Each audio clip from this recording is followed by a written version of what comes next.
Hello everyone, welcome back to my channel. সবাই কেমন আছেন? আশা করি সবাই ভালো আছেন। আজ আমি শুধু ময়দা আর লবণ আর একটু কালো জিরা আর এর মধ্যে আজওয়াইন দিয়ে একটা সুন্দর ডো তৈরি করে নিয়েছি। এটি না হবে শক্ত, না হবে নরম, একদম আমি যেভাবে দেখাচ্ছি সেই ঠিক এরকম স্ট্রেচই থাকবে এবং এটা দিয়ে পারফেক্ট ডালপুরি আপনাদের তৈরি করে দেখাচ্ছি। আমি এভাবেই ডালপুরি তৈরি করে থাকি এবং এত টেস্টি হয়, এত মুচমুচে হয়। কেমন করে বানাচ্ছি দেখেন। এভাবে আটাটা বেলে মেখে নিয়ে এরপরে আটাটাকে একটু অংশ নিয়ে এভাবে লম্বা করে বেলে নেব, নিয়ে এটা কেটে নেব নিজের পরিমাপ মতো। আপনি ছোট করে, বড় করে, মিডিয়াম করে। তা আমি এখানে ছোট, বড়, মিডিয়াম সব ওয়েতেই দেখাচ্ছি সুবিধার্থে। তো এভাবে প্রত্যেকটা আটার টুকরোকে এভাবে করে নিলে ভালো হয় অ্যাকচুয়ালি। বারবার এভাবে যখন একটা স্ট্রেচ করে নিলে পুরো আটাটাকে আবার ডাবলভাবে এটাকে বেলার মতো হয়ে যায়। তো এইভাবে করলে একটা বল তৈরি করতে সুবিধা হয়, স্মুথ হয়। তো প্রত্যেকটা বল এভাবে তৈরি করে নিয়ে এটাকে সামান্য পরিমাণ আটা দিয়েছি, বেশি নয়। আটা দিয়ে এটাকে লই তৈরি করে এর মধ্যে ফিলার দেব। আর ফিলারে আমি ব্যবহার করেছি শুধু মসুরির ডাল, ওর মধ্যে লবণ, হলুদ আর শুকনা মরিচের ফ্লেক্স, যেটাকে বলে শুকনো মরিচের গুঁড়া নয়, শুকনো মরিচের ফ্লেক্স ছোট ছোট করে কেটে দেওয়া যায়, আবার ফ্লেক্স বাজারে কিনতে পাওয়া যায়, সেটা দেওয়া যায়। আর এটা দিয়ে সিদ্ধ করে নিয়েছি, অল্প পানি দিয়ে শুকনা করে সিদ্ধ করে নিয়েছি। আর পরে এর সাথে আমি কাঁচা ধনিয়া পাতা মিলিয়ে নিয়েছি, ব্যাস। এটা দিয়ে ফিলার তৈরি করে ফেলেছি এবং এই ফিলারটা এর মধ্যে দিয়ে এভাবে প্রত্যেকটা বলের মধ্যে দিয়ে আমি এটাকে এভাবে যেভাবে দেখাচ্ছি আটকিয়ে নেব। প্রত্যেকটা আমি যেভাবে করেছি সেভাবে আটকিয়ে নেব। তো এইভাবে অল্প পরিমাণ দিলে ভালো, কারণ এটা খুব বেশি দিলে খেতে ভালো লাগে না, ফেটে ফেটে বের হয়ে আসে। তাতে ভাজতে গেলে এগুলো তেলের সাথে মিশে যায় বা পুরো পুরিটা ভালোভাবে ফুলে ওঠে না। এই জন্য অল্প পরিমাণে দিতে হবে। তো এইভাবে আমি এক এক করে প্রত্যেকটা বলকে ফিলার দিয়ে, মসুরির ডালের ফিলার দিয়ে পূরণ করে নিয়েছি এবং এটাতে আমি খুবই সামান্য পরিমাণ শুকনো আটা ব্যবহার করেছি। এভাবে হালকা হাতে বেলে নিতে হবে, খুব মোটাও না, পাতলাও না, এভাবে বেলে নিতে হবে। আমি একটা একটা করে বেলে নিচ্ছি। দেখেন আটার পরিমাণ খুবই কম, কারণ এই আটাটা যখন মোথা হয় সেখানে না শক্ত না নরম করে মোথা হয়। এই জন্য এর মধ্যে বিশেষ কোনো কিছু নেই, baking powder, baking soda, east কোনো কিছুই আমি ব্যবহার করিনি। সামান্য শুধুমাত্র লবণ, কালো জিরা আর আজওয়াইন দিয়েছি। আজওয়াইন এই জন্যই দিয়েছি, অনেক সময় তেলের জিনিসে অ্যাসিডিটি হয়, হজমে প্রবলেম হয়, বুক জ্বালা পড়া করে, সেটা করে না, ডাইজেশনে কোনো প্রবলেম হয় না। মসুরির ডালেও অনেক সময় অ্যাসিডিটি ক্রিয়েট করে, তো এই আজওয়াইন দিলে এটা আর হয় না, খুব লাইট ওয়েট হয়ে থাকে। তো এই জন্য আমি আজওয়াইন দিই, টেস্টও ভালো আসে, প্লাস হেলথ ওয়াইজ খুব ভালো থাকে, ডাইজেশন সিস্টেমটাকে খুব ভালো রাখে। তো এভাবে আমি এভাবে বেলে নিলাম, অর্ধেক আটা দিয়ে এভাবেই আমি বেলে নিলাম।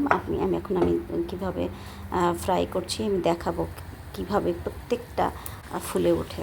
আমার একটা একটা প্রত্যেকটা পুরি একদম ফুলে উঠেছে। এভাবে তেলের মধ্যে দিলে নিচ থেকে উপরে উঠে আসবে এবং তখনই বুঝবেন এটা পারফেক্ট পুরি হয়েছে। আর যদি পারফেক্ট না হয়, আটা মোথা বা আটাগুলো যদি না থাকে, নিচে নেমে থাকবে, মানে একদম চুপসে যাবে, এটাকে ফুলে উঠবে না। দেখেন কীভাবে নিচ থেকে অটোমেটিক্যালি উপরে উঠে এসেছে। তারপর এভাবে ছাকনা দিয়ে আপনি এইভাবে তেল উপরে ছিটাই দিলে আর একটু ভালোভাবে উপরে উঠে আসে। তা আমি এখানে আমার যেহেতু কড়াইটা ছোট, দুইটা করে দিচ্ছি। একটা করে দিলেই ভালো, বা দুটো করে কোনো সমস্যা নাই, যার যেভাবে ইচ্ছা।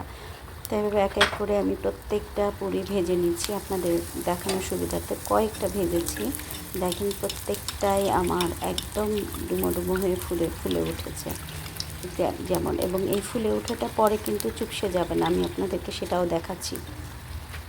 এটার জন্য কোনো বেকিং পাউডার, বেকিং সোডা, অন্য কোনো কিছুর দরকার নেই, সিম্পল।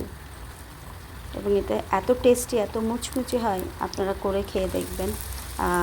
আমি গ্যারান্টি দিলাম, এইভাবে আমি যেভাবে করেছি সেভাবে করে খেয়ে দেখলে আপনারা কখনোই ফেল হবেন না।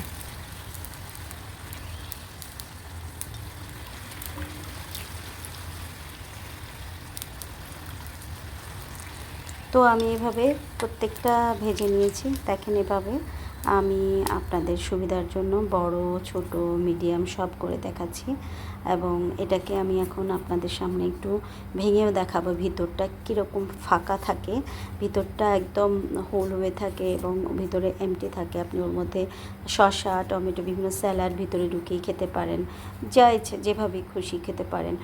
দেখেন এবার এমনিও খেতে পারেন বিভিন্ন চাটনি দিয়ে, বিভিন্ন সস দিয়ে। শব্দটাই মারাত্মক, একদম ক্রিস্পি। দেখেন ভিতরে কোনো রকম ইয়ে নেই, এবং এটা একদম পারফেক্ট বাংলাদেশি স্টাইলে অথেন্টিক, এক নাম্বার অথেন্টিক ডালপুরি। এবং হাত দিয়ে যখন ভেঙে দেখাচ্ছি, হাত দিয়ে ভাঙলেও এটা সহজে মুচমুচে করে ভেঙে যায় না বা তেল বের হয় না। দেখেন তো এই যে হয়ে গেল আমার ডালপুরি।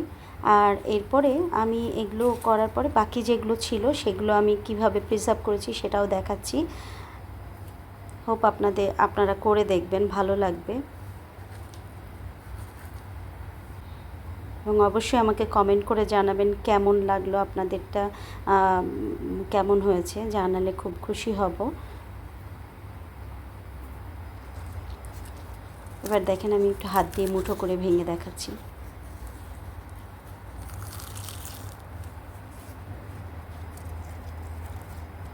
এটাই হচ্ছে পারফেক্ট বাংলাদেশি স্টাইলে ডালপুরি।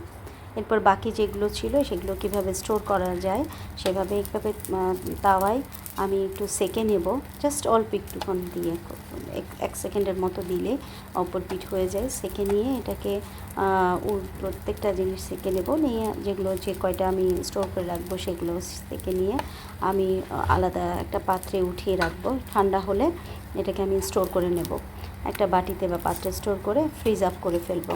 ডিপ ফ্রিজে দিয়ে দিলে এটা আপনি যখন ইচ্ছা খুশি ভেজে নিতে পারেন, চটপট মেহমানদারি করতে পারেন।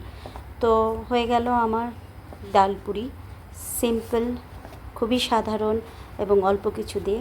তো আপনাদের ভালো লাগলে আমার চ্যানেলটিকে সাবস্ক্রাইব করবেন, লাইক করবেন, কমেন্ট করে জানাবেন।